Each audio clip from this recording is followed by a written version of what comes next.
صبح بخیر کدبانوانی عزیز. طرز تهیه نشایسته. برای ما 3 قاشق نشایسته گندمی لازم است و اون رو در شیر حل میکنیم. میتوانید از آبی سرد هم استفاده کنید و خوب آمیخته میکنیم تا نشایسته در شیر پورا حل شود.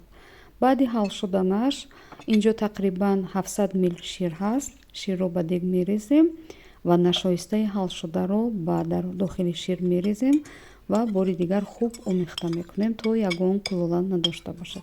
بعدا آتش رو فروزان میکنیم. آتش ما باید میانه باشد و به ایست میکوبیم تا نشایسته تگش نگیرد. بعد جوشیدنش 1-2 دقیقه میجوشونیم و خوب نشایسته ما آماده است.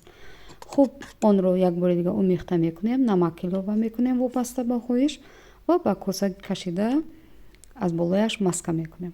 نشایسته صبحانه سنتی تاجیکی نه تنها خوشمزه بلکه خیلی فایده‌ناک است. نشایسته گندمی سرشار از ویتامین ها و مینرال ها است و خصوص کلسی و فسفر که برای مستحکم کردن استخوان ها کمک میکند. برای بیماری های دل، عصب، گرده ها بسیار فایده آور است. امیدوارم این صبحانه سنتی و خوشمزه و فایده‌ناک تاجیکی رو آماده میکنید و نوش جان عزیزان.